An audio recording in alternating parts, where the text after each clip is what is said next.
tadi Ustadz memang bilang sempat ya kepala keluarga itu pasti dapat dipastikan memiliki hubungan khusus dan istimewa dengan keluarganya. Karena hal ini kata Ustadz yaitu merupakan sunnatullah atau merupakan fitrah insaniyah. Nah, sehubungan dengan hal itu sudah sempat singgung juga sama Ustadz sepertinya ya. Walaupun ini mungkin bisa lebih dilengkapkan lagi penjelasan terkait hubungan khusus di mana sih Rasulullah dengan keluarganya, terutama keluarga yang sangat dekat, yang lebih utama lagi yang hidup satu masa dengan beliau. Ya. Kalau kita membaca kisah-kisah, membaca sejarah dan hikayah-hikayah tentang Nabi dan kedekatan beliau pada keluarga yang suci ini sangat banyak sekali. Betapa hubungan beliau hubungan yang suci, hubungan yang penuh dengan kasih sayang, cinta yang sejati. Dan hubungan itu bukan saja karena hubungan sentimental, bukan karena keluarga, tapi karena ada dorongan syariat. Artinya cintanya Rasulullah kepada keluarganya, pada Imam Ali, Syed Jarrah, Hasan Hussein, bukan sekedar keluarga karena keluarga, tapi karena ada perintah syariat untuk mencintainya dan membimbingnya. Kisahnya sangat banyak sekali. Misalnya tentang Sayyidah Fatimah Az-Zahra.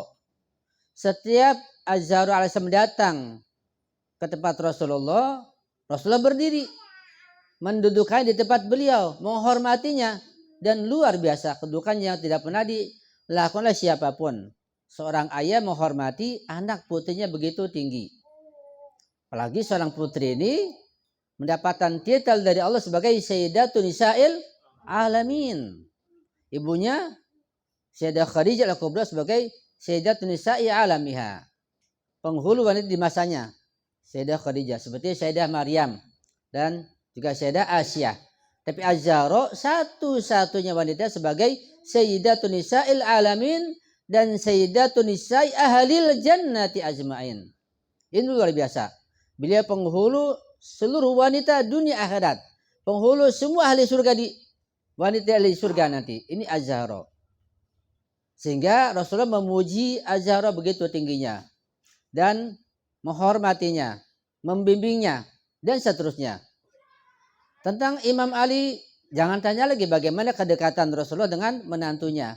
Ponakannya itu Imam Ali ini luar biasa dalam peperangan, di luar peperangan dengan Imam Hasan, Imam Husain, sangat banyak kisah-kisah tentang kedekatan Nabi dan keluarganya. Singkatnya bahwa ini perlu kita pahami.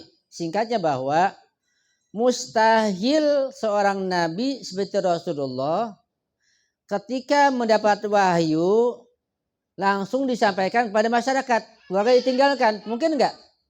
Mustahil.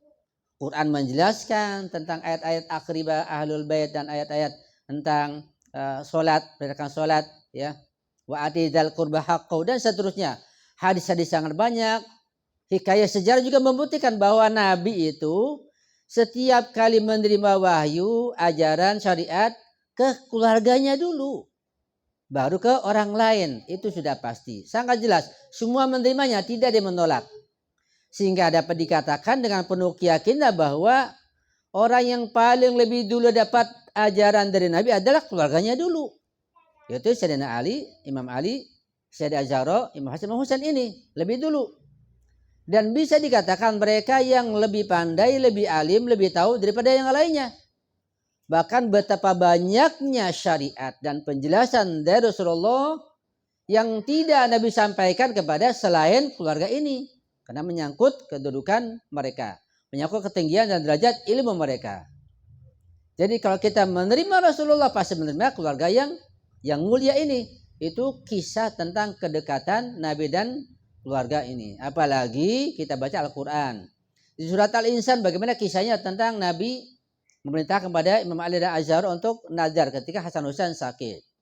Bagaimana ketika Imam Hasan Husain kecil, bagaimana Nabi mengecupnya, menggendongnya, banyak sekali. Ala kulli hal, kedekatan Nabi dan keluarganya ini sangat istimewa. Tidak ada satu manusia pun yang dekatnya pada keluarga seperti beliau. Hadisnya sangat banyak dan tidak mungkin kita bacakan di sini dan semua menerimanya, semua tidak ada yang menolaknya. Tetapi untuk masalah ajaran berikutnya syariat, karena besar sekali fitnah yang terjadi di masa itu sehingga sebagian tidak memahaminya atau belum mengenalnya, atau juga termasuk golongan orang yang menolak keluarga Nabi. Na'udzubillahi min zalik. Ya. Oke, baik. Tadi terkait hubungan Rasulullah dengan keluarga dekatnya atau Rasulullah dengan orang-orang yang hidup di zaman dengan beliau. Sekarang kita tanya kepada Ustadz terkait hubungan Rasulullah dengan orang-orang yang tidak hidup dengan zaman beliau, yang dikenal sebagai dzurriyyah atau anak cucu ya Rasulullah, yang mana kata Ustadz kan itu termasuk makna golongan keluarga dengan bil makna al-am, ya, dengan makna lebih umum. Nah, berarti Ustadz sepakat bahwa ada, tapi bagaimana sih cara menetapkan bahwa orang-orang tertentu itu memang betul-betul dzurriyyah Rasulullah, dan bagaimana kita bisa mempercayainya? Ya. Terkait masalah anak cucu Rasulullah atau dzurriyyatur Rasul yang sudah saya kasih mukadimah tadi, itu teristimewa untuk Rasulullah yang tidak bisa diterapkan kepada selainnya.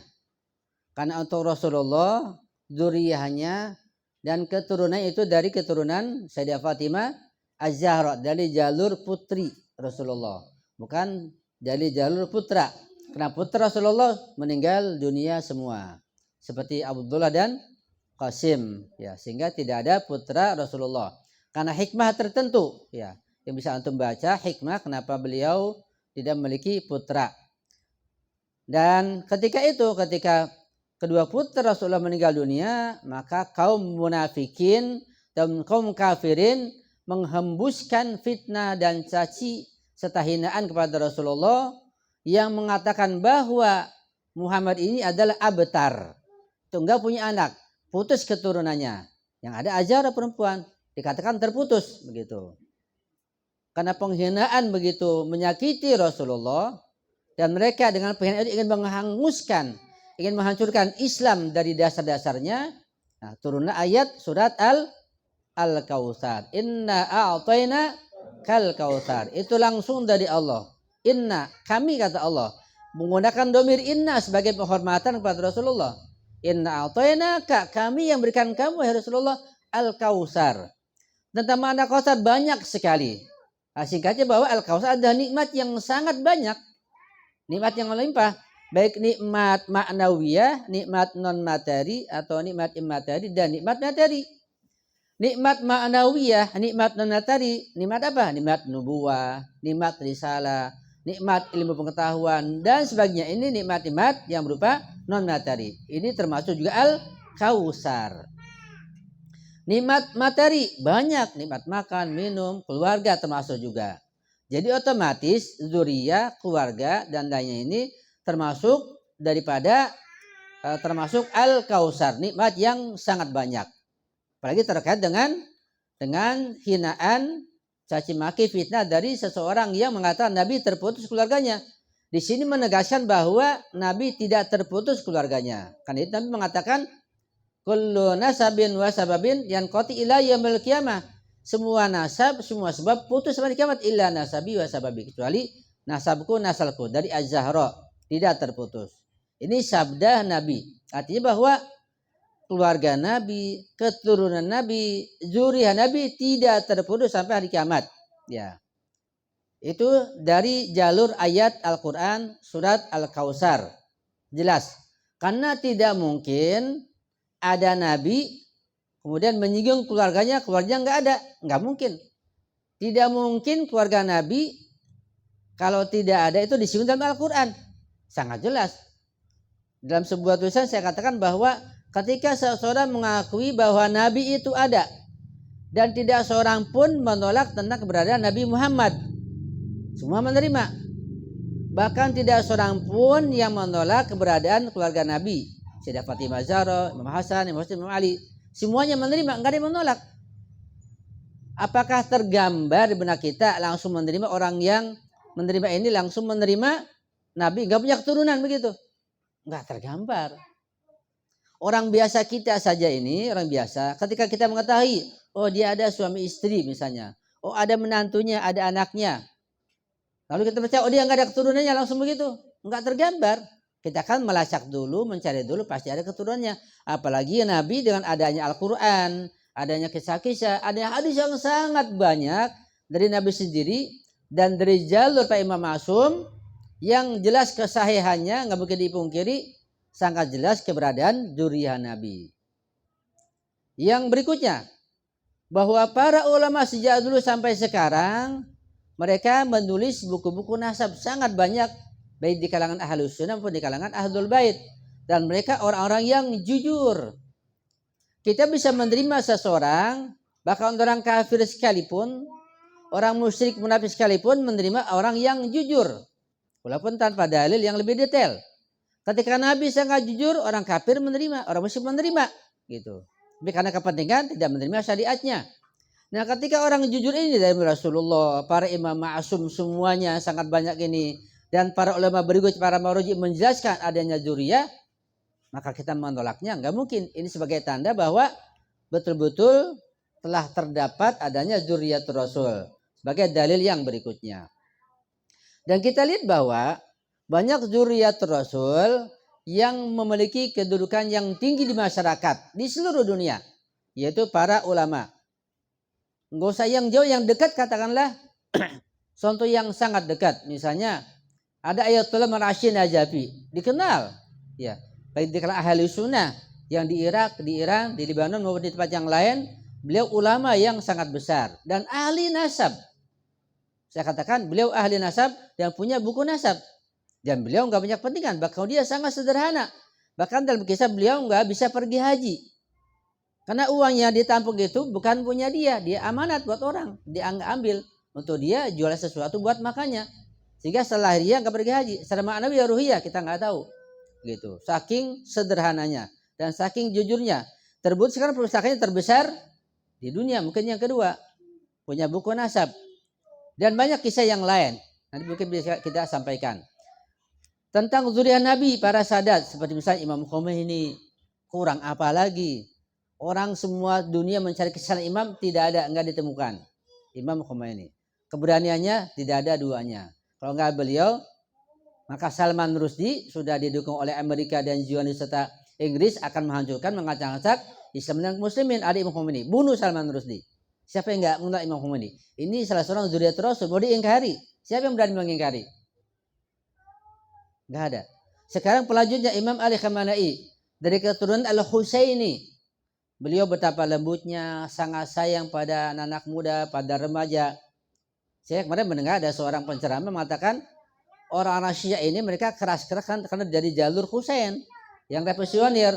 Enggak, banyak yang lembut ulama-ulama dari keturunan Husain juga keras ketika keras. Ini tandanya orang ini mengatakan bahwa orang Syiah itu keras dari jalur Husain, tidak membaca sejarah dan enggak bergaul pada orang-orang Syiah.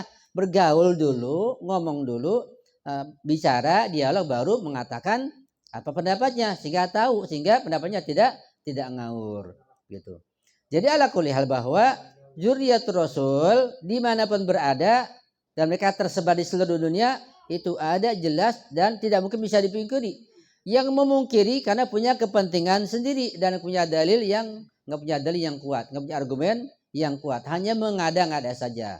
Buku nasab sangat banyak sekali, bukan dari 1-2 orang, puluhan ulama menulis tentang masalah nasab. Ya, itu terbukti.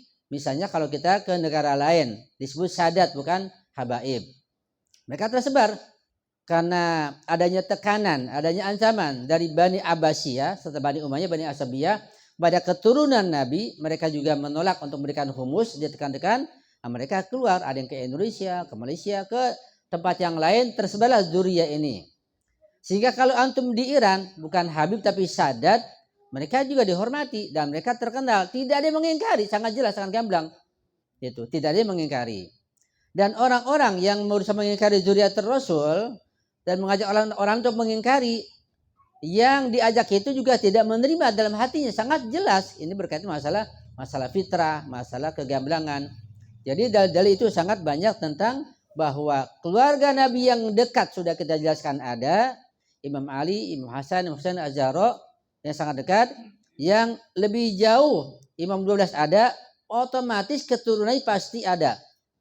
Siapa yang mengingkari Imam Ja'far Shadiq?